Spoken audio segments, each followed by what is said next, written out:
ग्रामीण भागात बहुतांश वेळेस काय होतं की महिलांना त्यांचा निर्णय घेण्यापासून रोखलं जातं. निर्णय क्षमता असते, पण आपल्याकडची पुरुषप्रधान संस्कृती, घरची मंडळी म्हणते, "तुला काय कळतंय? गप्प बस. आम्ही आहे ना, आम्ही बघून घेऊ. तू घरात स्वयंपाक करायचं काम कर." आणि अशामुळं त्यांच्याजवळ क्वालिटी असून सुद्धा त्यांना त्या निर्णयाच्या मुख्य प्रवाहात येता येत नाही. त्यावर बोला जरा तुम्ही. कलागुण त्या आहेतच. प्रत्येक महिलेत कला ही असतेच. पण मी पण CRP म्हणून मी काम करते. महिलांच्या खूप नजीक म्हणजे अगदी जवळून माझा त्यांच्याशी संबंध आहे. आणि एखाद्या महिलेला काही कुठली एक गोष्ट त्यांच्यात खूप कला आहे. पण आत्ता परवाच एक गोष्ट झाली. तिला शिकायची होती इच्छा, म्हणजे शिक्षण झालेलं नसतं आधी. प्रत्येक गोष्ट आईवडिलांच्या घरात जर करायचं म्हटलं तर आईवडील म्हणतात, "नाही, आता तू काय करू नकोस. तू लग्न झाल्या की जो नवऱ्याच्या घरात जा आणि तू काय करायचं ते तिथं कर. इथं काय तुला परवानगी मिळणार नाही." ती ज्यावेळेला लग्न होऊन नवऱ्याच्या घरी येते, त्यावेळेला नवऱ्याच्या घरात सासू सासरे वगैरे सगळं मर्यादा तिच्यावर येतात, बंधनं येतात, चौकट निर्माण होते आणि त्या चौकटीच्या बाहेर त्या महिलेला जाताच येत नाही. मग तिची अपेक्षा कधी पूर्ण होणार? घरातले नवरे सासू सासरे म्हणतात, "काय नाही, तुला काय करायचं होतं ते बाच्या घरात नाही का करायचं?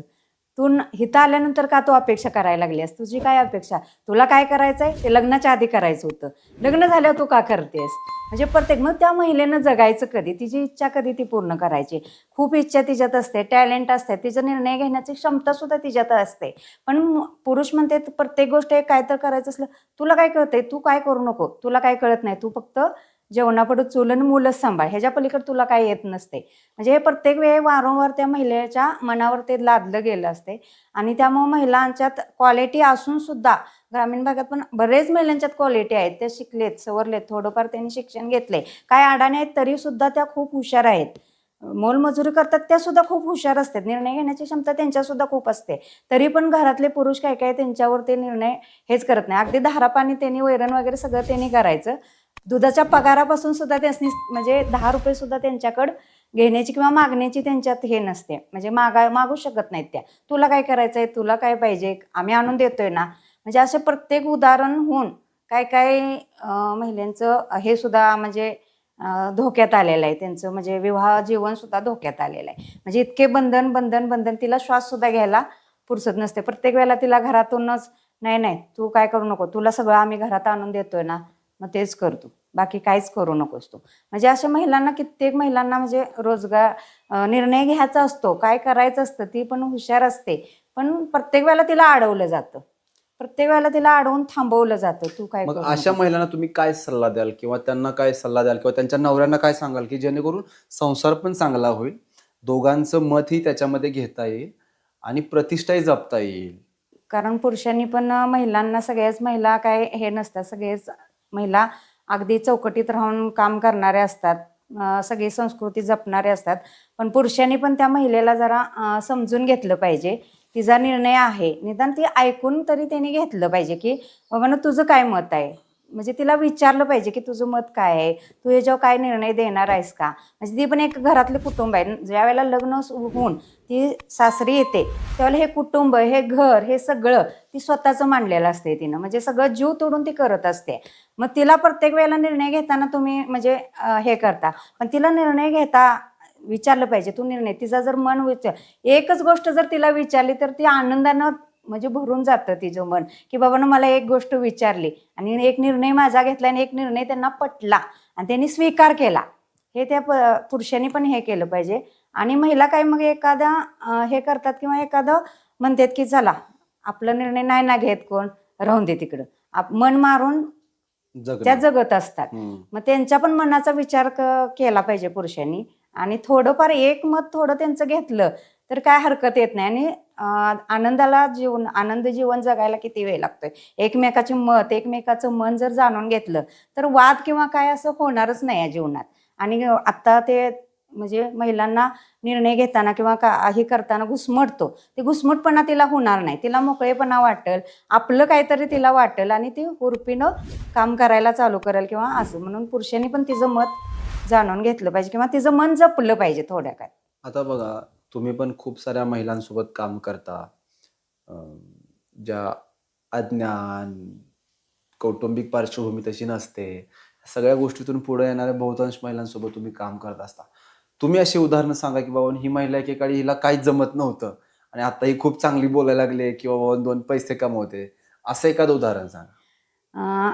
बचत गटाच्या माध्यमातून अनेक महिला आहेत की त्या शिक्षण झाले, त्या काही जणांची झालेली नाहीत, पण त्या चार भिंतीत राहून आणि तिच्यावर बरेच कौटुंबिक मर्यादा दडपण. कौटुंबिक दडपण असल्यामुळे ती ती हुशार असून सुद्धा तिची बुद्धी चालन म्हणजे स्तब्ध झाल्या. हं, मग तिच्याकडे बघताना म्हणते हा ही काय करते, हिला काय येते. हं, पण त्या महिलांनी जिद्दीनं तिच्या अंगातली जी क्वालिटी आहे ती खरोखर दाखवली पाहिजे. आपली ओळख, आपली टॅलेंट, आपल्यात काय सुप्त गुण दडलेत हं, हे हं. जरा थोडंसं पाऊल पुढं उचलून त्या महिलेने दाखवलं पाहिजे की आपण बाबा ना केलं पाहिजे तसं. तेच तर दाखवू देत नाहीत ना. हा, ते दाखवू देत नाहीत, पण तिनं धाडस जरा करणं गरजेचं पण आहे. महिलांनी पण धाडस करणं.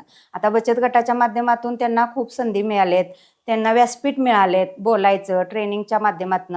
असे प्रत्येक आता गावात झालेच म्हणजे आर्थिक विकास महामंडळ सांगली अंतर्गत सावित्री लोकसंचलित साधन केंद्र अंकलकोप यांच्या माध्यमातून आम्हाला बचत गटाला 7 मिशनी आल्या की जे त्यांचा शासनाचा पण उद्देश होत होता की त्या महिला स्वतःच्या पायावर राहिल्या पाहिजे. त्यांचं कशाच्या मशनी सबलीकरण. आल्या? शेवाळ्या, चटणीचं, बरोबर. रसवंती, चटणीचा डंक, गव्हाची चिक्की काढायची मिशन आल्या.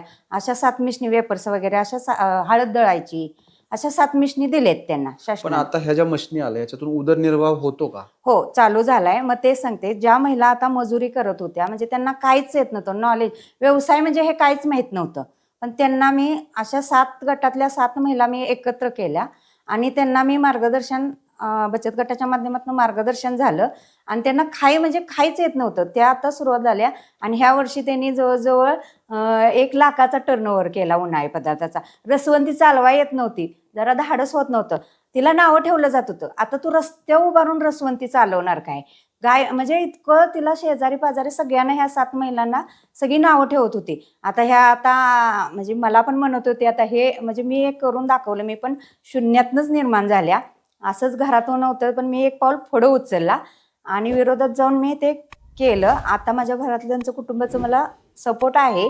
पण माझ्यासारखंच मला पण वाटत होतं, माझ्यासारख्याच प्रत्येक महिला अशा त्यांच्या स्वतःच्या त्या महिलांचा किस्सा सांगत होता तुम्ही, हा त्या 7 जणींचा. हा, मग त्यांना नावं ठेवत होते की बाबांनो तुम्ही आता रस्त्यावर उभारून रसवंती, मग तिची धाडस व्हायची नाही की रसवंती चालू कशी करायची. आता 4 लोक पुरुष येणार, मग तिथं त्यांना कसं रस द्यायचा वगैरे. पण मी तिला मार्गदर्शन केल्यानंतर तिनं सुरुवात केली, तिनं पण एक धाडस केलं की काय नाही ताई, तुमच्यासारखं मला पण बनायचंय आणि मी पण करणार आहे. तिनं धाडस करून ती रसवंती चालू केली आणि ती इतकं केलं तिनं आज जवळजवळ तिनं खूप म्हणजे तिचं आता घरची परिस्थिती सुधारली. तिनं दुसरं एक दुकान घेतलं, घरात सुविधा आणल्या, म्हणजे पुरुषांना सुद्धा हे पटलं की हे करू शकत्या हिच्यात. म्हणजे तिच्याकडे बघताना पण वाटत नव्हतं की ही काहीच करणार नाही, इतकी मंद अशी तिला समजलं जात होतं. पण तिनं करून दाखवलं, तिनं इतका व्यवसाय केला की ही प्रगती तिनं केली. आणि एक आहे की शेवाळ्याची तिला मिशन, अगदी मिक्सर चालवायचं म्हणजे तिला भीती वाटत होती. मग सगळे म्हणणार की तुला काय येते, मिक्सर तुला चालवा येईना, तू मिशन काय चालवतेस. पण तिनं सुद्धा शेवाळ्याचे मिशन आणि शेवाळ्याचा उद्योग इतका मस्त केला आणि खरोखरच त्या महिला आता खुश आहेत.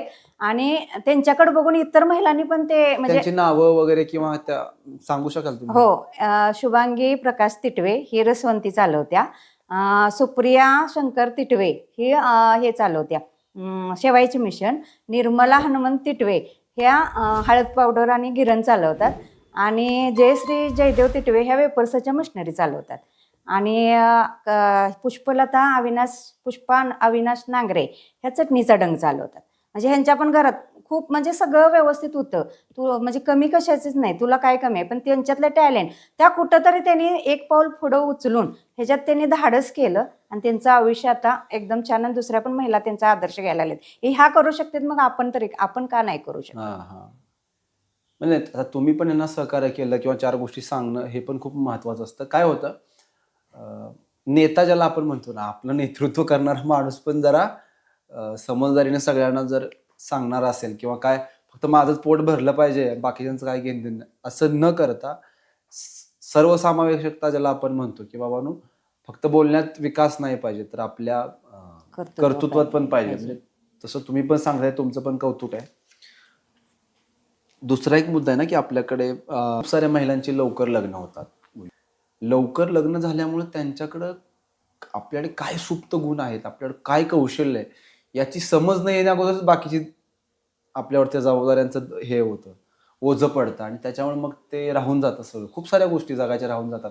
साधी गोष्ट असते, आपण फिरणं नॉर्मल गोष्ट आहे की आपण फिरायला गेलं पाहिजे, चांगल्या चांगल्या देवस्थानला भेट दिली पाहिजे किंवा चांगली चांगली पर्यटन स्थळं असतात, किल्ले असतात, गड किल्ले इकडे तिकडं गेलं पाहिजे. पण लग्न लवकर झाल्यामुळे जाता येत नाही. लग्नानंतर पतिदेवांना हे म्हणणं धाडच नसतं बहुतांश ठिकाणी. त्याच्यावर मग असे एकदम गळचेपी होते. अशा महिलांसाठी काय सांगाल? आणि असा तुमचा अनुभव किंवा ह्यातून तुम्ही कसं पुढे गेलं पाहिजे महिलांनी? जेन्युइनली सांगा हे सगळं. माझं पण लग्न 15व्या वर्षी झालं. हां. आणि मग मला पण खूप इच्छा होती शाळा शिकायचं, काहीतरी आपण स्वतःच्या पायावर उभं राहायचं अशी इच्छा होती. पण वडिलांनी सांगितले की लग्न करून काय करणार आहेस, चूल आणि मूल तेवढंच आहे. आणि त्यानंतर मी वडिलांचा निर्णय मान्य केला. मी लग्न केलं. लग्न केल्यानंतर माझी पण अपेक्षा होती की कुठं तर म्हणजे सगळ्याच मुलींची अपेक्षा असते की लग्न नवीन झालं की फिरायला बाहेर जायचं, हे करायचं, ते करायचं, पुरुषांनी आपला हे केलं पाहिजे. म्हणून माझी पण ती इच्छा होती. पण त्यांच्यावर पण पुरुषांच्यावर पण लहानपणापासून एक संस्कृती लादलेली असते की नाही, महिलांचं बायकोचं काय ऐकायचं नाही. ही संस्कृती. जे करायचं आहे ते आम्ही सांगाल त्याच्यावरच तुमचा निर्णय. म्हणजे त्यांच्यावरती पहिल्यापासून ते वटवलं गेलं होतं पुरुषांच्यावर पण. नाही, निर्णय घ्यायचा तू पुरुषांनी सुद्धा त्यांच्यावर निर्णय घ्यायचा नाही. आई-वडिलांच्या किंवा ते जे वडीलधारे व्यक्ती आहेत त्यांचा निर्णय हाच अंतिम निर्णय. मग फिरायला असू दे, नाही काय असू दे, तुम्ही जायच नाही. जरी इच्छा असेल त्या पुरुषाची की बायकोला कुठं तर बाहेर न्यायचं, पण ते आई-वडिलांच्यामुळं ते नेता येत नव्हतं त्यांना सुद्धा. पण मग ती महिला अशी म्हणजे ती हीच करते, गुदमरतच राहते ना. तिच्या इच्छा आहेत त्या मागं टाकत राहून दे, राहून दे, आता राहून दे, आता आपल्याला ते नकोच, नाही यायचं आता जाणार, मग कशाला अपेक्षा करा. म्हणजे तिचं स्वप्न एक एक एक एक एक एक करत ते सोडत सोडत सोडत जात्या. पण असा काय येते की म्हणतात की इच्छा जशी आपली जर तीव्र असेल तर ते जरी कधी ना कधी नवऱ्याने जरी नाही पूर्ण केलं तर ते मुलांच्या रूपात ते पूर्ण करतात. म्हणजे हा अनुभव मला आलाय. मुलं सांगा आता तुम्ही. आता माझी मुलं आहेत, तिन्ही मुलं. त्यांनी पण मला लहानपणापासून त्यांनी मला बघितले सतत आई आपल्या कामात. म्हणजे हिची इच्छाच काही नाही. म्हणजे हे जे वडीलधारे सांगतात तीच हिची इच्छा, सगळं काय ते लागतात तीच इच्छा. मग हिचं काय स्वतःचं मत हिनं कधी सांगितलं पण नाही किंवा व्यक्त केलं नाही किंवा स्वतः ती गुदमरत राहिली. कुठं देवाला जरी जायचं असलं तर तिची इच्छा म्हणजे नाही. गावातल्या सरी देवाला किंवा कुठं असेल तरी पण तिची इच्छा तिला नाहीच जाता येत मर्यादामुळे. म्हणून मग ते करत. पण मुलांनी आज मला प्रत्येक ठिकाणी मला फिरवलं, म्हणजे हे दाखवलं. आणि बचत गटाच्या माध्यमातून शासनाचं मी धन्यवाद मानते की त्या आर्थिक विकास महामंडळाच्या अण्णासाहेब आर्थिक विकास महामंडळ का? नाही, आर्थिक विकास महामंडळ महाविम आहे सांगली अंतर्गत ते. Okay okay. बचत गट त्याच्या माध्यमातून बचत गट हे चालतात. आणि त्याच्या माध्यमातून माझी CRP म्हणून निवड झाली. बरं, CRP म्हणजे काय असते? CRP म्हणजे एक महिलांच्यावर बचत गट तयार करणे, तिला मार्गदर्शन करणे, तिचं सुप्त गुण बाहेर काढणे, तिला ज्या घरात आहेत बंदिस्त तिला अशा पद्धतीत बाहेर काढणे, तिला मार्गदर्शन करून तिला उद्योग व्यवसाय करून देणे आणि तिला तिच्या स्वतःच्या पायावर उभा राहणे करणे. महिला सक्षमीकरण म्हणजे महिलांवरच ते काम केलं जातं. त्यामुळे मी महिलांच्या जास्त जवळीक आले आणि त्यामुळे मला महिलांचं गुण की त्यांची इच्छा त्या गुदमरल्या जातात हे मला ते अगदी हेनं जाणवलं. खूप चांगलं कळलं. खूप चांगलं कळालं. आणि त्यामुळे त्यांना पण मग त्या माझ्याकडे बघतात त्यावेळेला म्हणतात नाही मॅडम तुमचं आता कुणी जरी विचारलं तर बचत गटाच्या माध्यमातून मी शून्यातनं बाहेर आल्या. त्यामुळे सगळे पण महिला म्हणतात की तुमच्यासारखं होऊन आम्ही पण आता गटात आलं किंवा असं काय झालं की तुमच्यासारखंच आम्ही पण बाहेर पडू. बचत गटाच्या माध्यमातून त्यांना एक व्यासपीठ मिळाले आणि त्या असं बाहेर म्हणजे त्याच्या माध्यमातून फिरायला नेणं, कुठं ट्रेनिंग असलं त्या माध्यमातून महिला बाहेर आम्ही काढतो आणि त्यांना तिथंपर्यंत नेतो. त्यामुळे त्या जरा मोकळ्या होत्या, त्यांचं मन फ्रेश होतं, म्हणजे ते प्रफुल्लित होतातच त्या. पण मला एक म्हणायचं आहे, आता आपण खूप ठिकाणी बघतो बचत गट मधून खूप साऱ्या महिलांचं आर्थिक सक्षम झाल्या वगैरे. पण नेमकं कसं होतं बचत गटाचं, नेमकं काम कसं चालतं किंवा त्या नेमक्या आर्थिकदृष्ट्या कशा सक्षम होतात किंवा त्यांना कसे पैसे मिळतात, जरा विस्तृत थोडक्यात सांगा. बचत की तिला ते सांगितल्यानंतर ती जॉईन करायचंय तिला अशा दृष्टीने सांगा. महिला एका गल्लीतल्या एका चाळीतल्या 10 महिला आपण एका म्हणजे घ्यायच्या असते ते एकत्र करून त्यांचे एक 100 रुपये 200 रुपये त्यांच्या कपॅसिटीनुसार सगळ्यांना आपण सांगून 100 किंवा 200ची बचत करून त्यांना एकत्रित केलं जातं आणि ती बचत करायची सवय लावली जाते. तिथं त्यांना एक हुंबरा सोडून त्यांना एक प्रवाहात आणलं जातं की ह्या प्रवाहात तुम्ही या आणि त्यांना मग ते बचत करायची सवय लावत्या. बचत करायच्या नादानं बचतीच्या माध्यमातून त्यांना शासकीय योजना आलेल्या विविध योजना आलेल्या त्यांच्यापासून सांगितलं जातं प्रत्येक ह्याला. आणि घरातली पण आर्थिक समस्या दूर होते ना. आता कर्ज वगैरे दुसरीकडे कशाचे नाही, इथं कारण ना तारण, काही न तारण ठेवता 50, 10,000, 50,000, 1,00,000पर्यंत महिलेला कर्ज मिळू शकतं. आणि किती टक्के व्याजदर असतं? 1% व्याजदरात येतं. हो, 1%. आणि व्याज परतावा पण त्यांना मागं दिला जातो. जो व्याज परतावा दिलाय ते शासनाच्या पत्रानुसार बचत गट त्या आर्थिक विकास महामंडळाच्या ह्याच्यात जॉईन केल्यानंतर त्यांनी एक पत्र देतात बँकेला आणि त्यानंतर त्यांना व्याज परतावा त्याच्यातला जो व्याज भरलाय त्याच्यातला व्याज परतावा म्हणून त्याला मागं दिला जातो.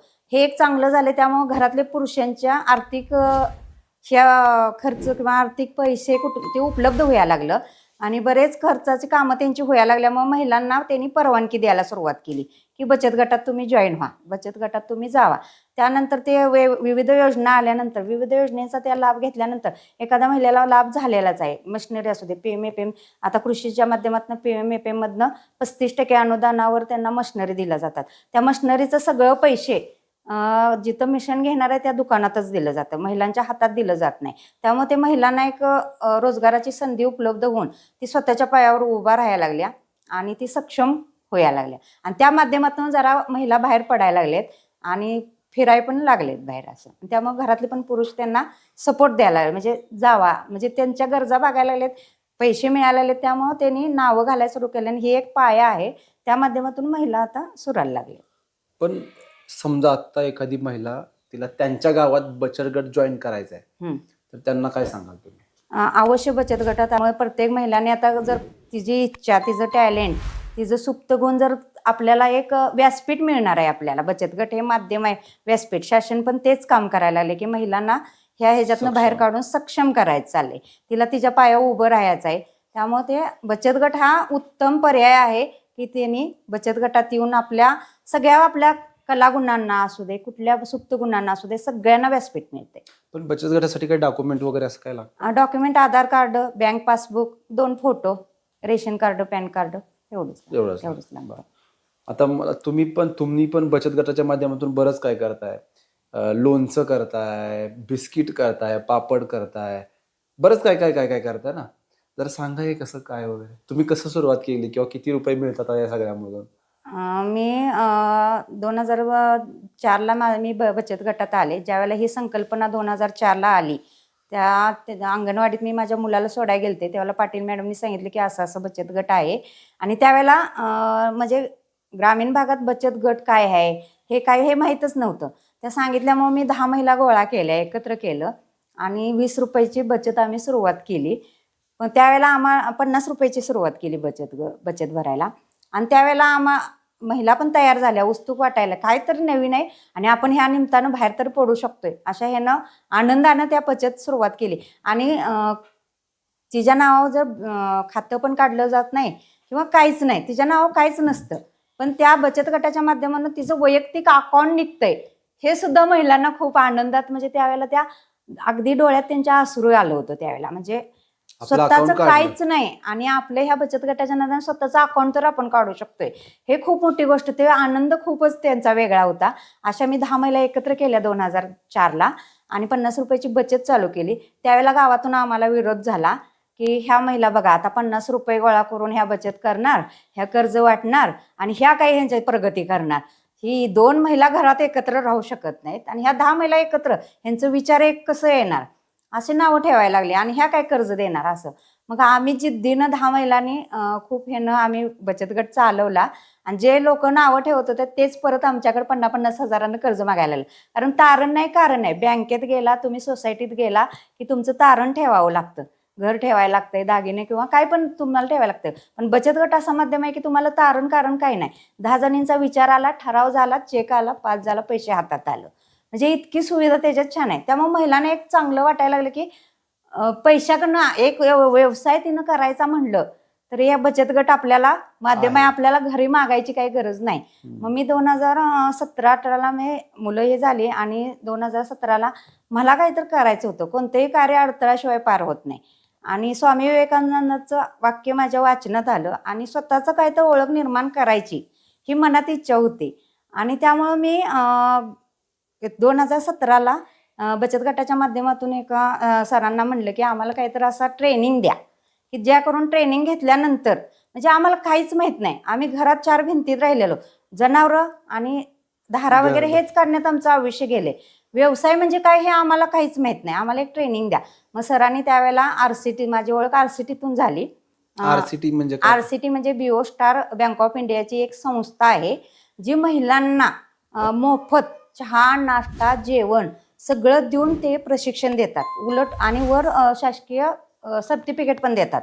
मग त्यात त्याच्यामुळे काय शिकवतात पण? त्यात आता त्यावेळेला आम्ही ज्यावेळेला ट्रेनिंग घेतलं त्यावेळेला 50 प्रकारचे ट्रेनिंग होते. म्हणजे कृषीचे आहेत, सेवामध्ये पण ट्रेनिंग आहेत, लोणची, पापड, उद्यम, म्हणजे महिलांचे जे गुण आहेत, महिलांना जे फ्रीमध्ये? करता येतात फ्रीमध्ये, 1ही रुपया घेतला जात नाही. माझं 2017ला ट्रेनिंग झालं. त्यावेळेला अशी पद्धत होती की गावात 40 महिला झाले की गावात ट्रेनिंग लागत होतं. का तर महिलांना घराच्या बाहेर सोडतच नव्हते आणि 10 दिवसाचं, कमीत कमी 10 दिवसाचं किंवा जास्तीत जास्त 45 दिवसाचं ट्रेनिंग असतं. मग घरातून महिलांना सोडतच नाहीत. मग त्यावेळेला मग मला काही तर करायचं होतं, मला जिद्द मी बांधली होती. त्यामुळे मी महिला, माझ्या नवेखेडमधल्या 12 महिलांचा माझा गट आहे, तो गट मी जॉईन केला. महिलांना सांगितलं आणि वाळवेच्या, पडळवाडीच्या अशा वाळव्यात बॅच लावली पावसाळ्यामध्ये आणि ती बॅच मी पूर्ण केली. त्यावेळेला लोणची, पापड, मसाला हा आम्ही उद्योग निवडला. तो उद्योग आम्ही निवडला. तो उद्योग करायला लागल्यानंतर गावातले लोक आम्हाला नावं ठेवायला लागले की चला ह्या निघाल्या आता पर्स अडकून ट्रेनिंगला, आणि पापड लोणचे करून कुणी संसार करतं का, कुणी परपंच करतं का, काय नाही, चूल आणि मूल, ढोरं, 2 ढोरं आणि 2 पोरं, हेच ह्यांचा आयुष्य आहे. आणि उगाचच नादाला आलेत. परत पापड करून ह्या कुठं विकणार, ह्या रस्त्यावर बसून विकणार का. आम्ही काही नाही, आम्ही ऐकत होतो आणि ह्या कानानं सोडत होतो. आणि पावसाळ्यात मी ते जात होतो, पण ते ट्रेनिंग करताना सुद्धा आम्हाला खूप अडचणी आल्या. पण हे 10 दिवसाचं ट्रेनिंग आम्ही प्रत्येक अडचणीवर मात करून आम्ही ते ट्रेनिंग घेतलं. मोफत होतं, चहा, नाश्ता, जेवण, आणि इतकं की आज RCTनं माझ्या स्वप्नांना पंख दिलं असं म्हणलं तर काही वावगं ठरणार नाही. कारण RCT अशी एक माध्यम आहे महिलांच्यासाठी की जे तुमचं साठलेला मनावर जो गंज आहे तो पूर्णपणे बाहेर काढला जातो. तिला पूर्ण वॉश केलं जातं.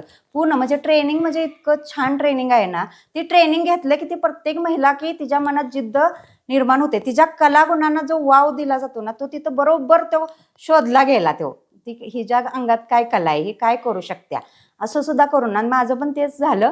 आणि मग मी तिथं विचारलं गेलं जातं की एवढं ट्रेनिंग घेतलंय, तुम्ही व्यवसाय कधी चालू करणार. मग आम्ही सांगितलं की असं सांगतो आम्ही महिन्यात वगैरे. मग मी लोणचे, पापड, मसाल्याचा व्यवसाय चालू केला. महिलांना घेऊन एकत्र करून आम्ही मसाले चालू केले. आणि इतका मसाला आमचा तो आवडायला लागला. मग 10-10 रुपयाचं पॅकिंग करून, म्हणजे मी घरात काहीच सांगितलं नव्हतं. 1000 रुपये मी कुणालाही घरात न माहिती होता 1000 बचत गटातनं कर्ज काढलं. आणि मला कधी दुकान माहीत नव्हतं की मला कधी दुकान, किराणा माल कुठं माहीत नाही, मला कुठं दळायची गिरण कुठं आहे ते माहीत नाही. आणि मग आता काय करायचं, घरच्यांना तर काय करायचं म्हणून 25 वर्षे रान, घर, मुलं ह्याच्यातच, कधी काय दुकानात आणायला किंवा काय मला कधी लावूनच दिलं नव्हतं. त्यामुळे मी काय म्हणजे माहीतच नाही कसा खरेदी करायचा माल. इथनं माझी सुरुवात झाली. आणि मी धाडस करून गेले, विचारत गेले. होलसेलच्या दुकानात जाऊन तो मसाला सगळा खरेदी केला. पॅकिंगच्या पिशव्या खरेदी केल्या. आणि मी घरी आले कोण यायच्या आधी. आणि घरात कोण नसले की दुसऱ्या दिवशी मला शिकवल्याप्रमाणे मी मसाले तयार करायला चालू केले. गरम मसाला, चहा मसाला, सांबर मसाला असे मसाले चालू केले. आणि चमच्यानं मी ते पॅकिंग करायचे, मेणबत्ती पॅकिंग करायचे. आणि त्या पुड्या मी पिशवीत घेणार. आणि रानात जाणाऱ्या महिला किंवा रानात निघाले की मी म्हणायचे हे मसाल्याच्या पुड्या आहेत, 10 रुपयाला पॅकिंग आहे, तुम्ही घेऊन बघा, खाऊन बघा कसं लागतंय काय. आणि मग त्या सगळ्या महिला घ्यायच्या आणि घेत त्या घ्यायच्या. आणि अशा प्रकारे माझा मसाल्याचा व्यवसाय सुरू झाला. आणि ते मसाले इतके क्वालिटी घरगुती केल्यामुळे खूप क्वालिटी लागायला लागले. चहा मसाला तर प्रचंड महिलांना आवडायला लागला. मग महिला काय करायला लागल्या, घरी पुरुषांना घरी लावून द्यायला लागल्या माझ्या की तिथं मसाला मिळतोय तुम्ही घेऊन या. घरात हे काय वाक्य माहीत नव्हतं की मी काय करते, हे घरात मी सांगितलेलं नव्हतं. आणि त्यामुळं ते घरात आल्यानंतर पुरुष म्हणायचे की मसाल्याच्या पुड्या द्या, आपल्या ग्रामीण भागातल्या असल्यामुळं.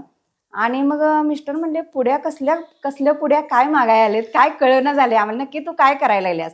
तर त्यावेळेला ते पुरुष म्हणले की, मग त्यावेळेला एक सिरियल होते माझ्या नवऱ्याची बायको, राधिका मसाले. आणि ते पण तिचं पण आयुष्य असं हे होऊन तिनं मसाल्याचा व्यवसाय सुरू केला. त्यावेळेला मग माझी पहिली ओळख झाली की राधिका मसालेवाले. मग मला सगळे महिला म्हणायला लागले की ती सिरियल तुमच्यावरच केली का काय. मी म्हणले नाही, मग ते पुरुष म्हणायचे की दादा वहिनी चांगलं काम करतात, ते काहीतरी करायला लागले, तुम्ही गुरुनाथ सुभेदार मात्र होऊ नका, त्यांना विरोध काय करू नका, त्यांना म्हणजे सपोर्ट द्या, त्या चांगलं काहीतरी काम करायला लागलेत. मग घरच्यांना सुद्धा ते पटलं, काहीतरी हे करत त्या, काहीतरी ते मिळवत्या. आणि बचत 2 महिने झाले ही बचत मागत नाही, म्हणजे डोक्याचा एक तापच गेला की बचत मागत नाही म्हणजे हिजंही कमवून. मग त्यावेळेला खूप आनंद झाला. पहिल्यांदा माझा 100 रुपयाचा मसाला खपला. खूप म्हणजे खूप मला आनंद झाला की तो 100 रुपये कमाई म्हणजे आपल्या स्वतःची, त्या प्रत्येक महिलेला खूप म्हणजे समाधान देणारं असते. असं करत मसाले करत करत मी परत प्रदर्शन वगैरे करत गेले बचत गटाचे. त्यावेळेला पण म्हणजे कसं कशाला बाहेर ते प्रदर्शन वगैरे करणं, म्हणजे कशाला असं बाहेर जाऊन उभा राहणं वगैरे. पण मी ते धाडस केलं, प्रदर्शनं केले. त्या माध्यमातून मला आयडिया आली की मसाल्याला जास्त मार्केट म्हणजे ग्रामीण भागात असल्यामुळे प्रत्येक घरी मसाला स्वतः घरातच करतात, त्यामुळे त्याला जास्त रिस्पॉन्ड नाही. त्यामुळं म्हणलं बिस्किट, मला तिथं प्रदर्शनात गेल्यानंतर आयडिया आली की बिस्किट आपण करू शकतोय, एक पौष्टिक हेल्दी बिस्किट आपण करू शकतोय.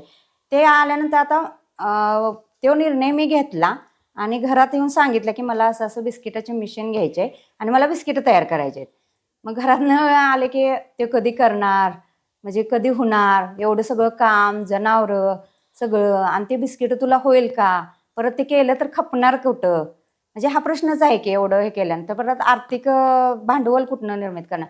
पण RCTनं का नाही, प्रवीण पाटील सर असू दे, साळुंके सर असू दे, माझा उद्योग उभा राहण्यापासून, आर्थिक भांडवलापासून उद्योग उभा राहण्यापर्यंत सगळी मदत त्यांनी मला केली. आज तुम्ही कितीचे मसाले किंवा किती विकता वगैरे, आज कसा टर्नओव्हर आहे तुमचा? आज टर्नओव्हर माझा लाखात आहे बरं. बिस्किटाच्या, कारण माझं पौष्टिक बिस्किटावर माझा मी जास्त भर दिला. कारण माझे खूप हेल्दी, मी बिना मैद्याची बिस्किटं करते. माझी गव्हाची पिठाची, पूर्ण गव्हाचे पीठ, दूध, तूप, साखर किंवा गूळ घालून बिस्किटं असतात. आणि ग्रामीण भागामध्ये मी एक संकल्पना राबवली की मार्केटमध्ये ते करणं, ते विकणं म्हणजे हे नको, म्हणून मी सामान तुमचं, मजुरी माझी, ही संकल्पना राबवली. किंवा ग्रामीण भागात गव्हाचं पीठ घरी असतं, दूध घरी असतं, तूप घरी असतं, साखर गूळ घरी असतो, वेलची पावडर घरी असते, ते घेऊन या आणि 80 रुपये किलोनं मी ते तयार करून देते. आणि त्यांचे 180 ते 2 किलो बिस्किटं ते तयार होतात. एक नग 180 आणि बिस्किटं 2 किलो तयार होतात. त्यामुळे लोकांना आवडायला लागलं आणि खूपच ते हेल्दी असल्यामुळे मुलं पण आवडीनं खायला लागली. आणि त्यामुळं लोकांना माउथ पब्लिसिटीनं, नातेवाईकांना दे, इकडं दे, तिकडं दे, असं करत माउथ पब्लिसिटीनं अख्ख्या पंचक्रोशीतले लोक माझ्याकडं परत बिस्किटं तयार करून यायला लागले. आज माझे केरळ, दुबई, ड्रॅगन फ्रूटची पण मी बिस्किटं तयार करते. आणि ड्रॅगन फ्रूटची बिस्किटं ॲग्रोवनला ज्यावेळेला माझा लेख गेला, हे म्हणजे माउथ पब्लिसिटीनं सगळे म्हणायचे नवेखेडमध्ये खूप छान बिस्किट मिळतात, नवेखेडमध्ये खूप छान बिस्किट मिळतात. दिवाळीच्या वेळेला तर नातेवाईक म्हणायचे की आम्हाला डब्यातनं देताना तुमचं फराळ देऊ नका, आम्हाला ते बिस्किटं द्या, तुमच्या गावची खूप छान बिस्किटं तयार होतात, ती बिस्किटं द्या. अशा वेळेत माउथ पब्लिसिटी झाली. त्यामुळे ॲग्रोवनला माझा पहिल्यांदा लेख आला बिस्किटाच्याबद्दल, ते अख्ख्या महाराष्ट्रभर झाला. आणि त्यातून माझा ह्यांचा पण खूप मोठा, म्हणजे माझ्या बिझनेसमधला मोलाचा वाटा आहे. ॲग्रोवन असू दे, कृषी जागरण असू दे, परत कृषी जागरण एक मुलाखत, रेडिओला एक मुलाखत झाली, त्यामुळे सगळ्यांना ते आवडलं. आणि प्रत्येक आज जम्मू काश्मीर, केरळ याच्यापासून माझी ती बिस्किटं जातात. आणि मला एक खूप छान मदत केली म्हणजे एरा संस्थेनं. एरा संस्था सांगलीत आहे. त्यांनी म्हणजे त्यांनी 200 किलोची मला बाजरीच्या बिस्किटाची ऑर्डर दिली. त्यांनी ते गरोदर महिलांना पौष्टिक बिस्किटं म्हणून ते वाटायला त्यांनी घेतलं होतं. मग त्यांनी ब्रँड कसा करायचा, पॅकिंग कसं करायचं, ह्याच्यापासून सगळं मला त्यांनी ऑर्डर दिली. माझाच ब्रँड घेऊन त्यांनी सगळं, माझ्या अगदी स्टिकर छापण्यापासून त्यांनी सगळं पैसे मला दिलं. आणि ते माझाच ब्रँड करून त्यांनी महाराष्ट्रभर माझं ते नाव केलं. काय नावाने तुम्ही बिस्किट विकता? माझा गटाचं पण नाव सद्गुरू महिला बचत गट आहे आणि माझ्या प्रोडक्टचं पण नाव सद्गुरू फूड प्रोडक्ट आहे. इथे पण तुम्ही पाठीमागे हे वगैरे ठेवले? हो, हां, ते लोकांच्या मागणीनुसार प्रत्येक जण आता बिस्किट तर मॅडम करता, पण उन्हाळी प्रोडक्ट द्या, लोणची द्या, पापड द्या, आणि काय तुमच्याकडे पौष्टिक हेल्दी आहे ते पण तुम्ही द्या. त्यानंतर मग आम्ही पापड, लोणची, गावरान गावरान म्हणजे जुनी पारंपरिक पद्धत जी आहे ती आम्ही गेले. मी जास्तीत जास्त भर क्वालिटीव दिला की जसं चांगलं आपलं, मी माध्यमिक म्हणजे प्रसार माध्यम कशा कुठल्या याला मी भर दिला नाही सुरुवातीला, कारण क्वालिटी हीच आपली ही आहे. क्वालिटी चांगली असेल तर लोक आपल्यापत्र येतात आणि क्वालिटीवर मी भर देत गेले, त्यामुळे लोकांना ते आवडत गेलं. आणि आता भरपूर मागणी आहे. आमच्या आता नाचणीचे तुपातले पौष्टिक लाडू आहेत, मुगाचे पौष्टिक लाडू आहेत, गव्हाचे शंकरपाळे आहेत, चकली भाजणीचे आहे, शुद्ध तेलातलं शुद्ध तुपातलं आहेत. उन्हाळी प्रोडक्शन 5 दिवस भिजवून वगैरे जुन्या महिला जशा करतात तशा पद्धतीनं आम्ही करायला लागल्यामुळे ते खूप आवडायला लागले आणि मागणी भरपूर आमची आता वाढली आहे. खूप चांगली गोष्ट आहे. देश सेवा करण्यासाठी फक्त कलेक्टर झालं पाहिजे असं नाहीये. जे आपण काम करतो ते जरी प्रामाणिकपणे केलं ती सुद्धा एक देश सेवा हे तुम्ही दाखवून दिलं. पण दुसरा महत्वाचा मुद्दा आहे, गावाकडे खूप लोकांना वाटतं की एखाद्या मोठ्या पदावर गेला म्हणजे तरी काय केलं, पण तुमच्यासारख्या महिला की त्या कुठल्या पदाचं वगैरे नाही, पण जे आहे ते खूप प्रामाणिकपणे करतात. तर त्या महिलांना किंवा त्या पुरुषांना किंवा त्या सोसायटीला काय सांगाल की बाबा जे आहे ते प्रामाणिकपणे करणं पण खूप महत्वाचं आहे. प्रामाणिकपणा खूप महत्वाचा आहे. प्रामाणिकपणा, आपली जिद्द, चिकाटी, मेहनत ह्या गोष्टी आपण प्रामाणिकपणे केलंच पाहिजे. शिक्षण आपण म्हणजे आधी आम्हाला पण वाटत होतं शिक्षण झालं की खूप मोठं हे होतंय, पण नाही. शिक्षणापेक्षा आपल्या कला गुणांना जर वाव दिली, आपल्यात सुप्त गुण जर आपण बाहेर काढलं तर खरंच की तो शिकलेल्यांना सुद्धा हे होते. आज माझं शिक्षण नाही झालेलं, कितवी झाले वगैरे काय? माझं 9वी झाले, 8वी 9वी माझं शिक्षण झाले. त्यातच मला शिक्षण ठेवून लग्न करावं लागलं. पण आज मी CRP म्हणून काम करते, मी कृषी सखी म्हणून पण काम करते. एक अधिकाऱ्यांनी माझं सुप्त गुण किंवा माझं टॅलेंट ओळखलं असेल, मला माहित नाही. मग त्यावेळेला माझी निवड ते करत गेले. म्हणजे ह्यांच्यात ॲक्टिव्हपणा आहे, ह्या काय तर करतात. आणि त्यांनी माझी निवड कृषी सखी म्हणून पण केले आणि CRP म्हणून केली. आज CRP काम करताना सगळं ऑनलाईन आणि इंग्लिशमध्ये असतं. माझ्याबरोबर ज्या CRP वगैरे किंवा कृषी सखीच्या माध्यमातून ज्या कृषी सखी आहेत त्या BA BCom झालेल्या आहेत. म्हणजे एक पाऊल त्या पुढं असतात. पण मला इंग्लिश येत नाही, मला काय येत नाही, तरी पण माझं ऑनलाईन काम असू दे, माझं सगळं ते बँकिंगचं सगळं बचत गटाचं सगळं आता ऑनलाईन मारायला लागतं. जमा खर्चाची पानं ऑडिट करायला लागतंय. सगळं त्या महिलांच्या बरोबर माझं पूर्ण त्यांच्यापेक्षा 100% माझं पूर्ण असतं. कसं काय हे झालं? म्हणजे जुगाड जुगाड म्हणजे मला एक इच्छाच होते. म्हणजे इच्छा तिथं मार्ग म्हणतात. आवड असली की सवड होत्या. कुठलीही गोष्ट असू दे, मला ते शिकायला खूप आवडतं. म्हणजे शिकायला आवडतंच. मग मी अधिकाऱ्यांची मदत घेते, मॅडमची मदत घेते की मॅडम मला हे शिकवा. मला फक्त तुम्ही कसं काय करायचं ते फक्त शिकवा. ते एक शिकवलं का मी ते करते आणि त्यांनी व्यवस्थित मला बसून शिकवलं की मी बरोबर त्या पॉईंटनं ते करत जाते आणि ते बरोबर मला ते येत गेलं. आणि आता कुठलंही काम असू दे, तुमचं इंटरनेटचं काम असू दे, तुम्ही लॅपटॉपवर जरी बसून आम्हाला कामं दिली तरी आम्ही करू शकतो. म्हणजे हे पण एक योगदानच आहे. म्हणजे मला जमत असं आहे की शिकलेल्यांनाच येतं असं नाही, पण आवड असली किंवा आपलं जिद्द, आपला प्रामाणिकपणा, प्रत्येक गोष्ट तळमळीनं जर करत गेलो तर ते खरोखर आपण त्यांच्या बरोबरीनं त्यांच्या प्रवाहासंग आपण त्याच्यात शिकलो, हे केलं तर त्यांच्या प्रवाहासंग आपण पण व्हायला जातो आणि आपल्याला पण ते सामील करून घेतात. तुम्ही खूप चांगलं बोलला, खूप समाधानकारक बोलला. याच्यातून खूप साऱ्या महिलांना शिकता येईल, त्यांना एक नवीन ऊर्जा मिळेल, प्रेरणा मिळेल.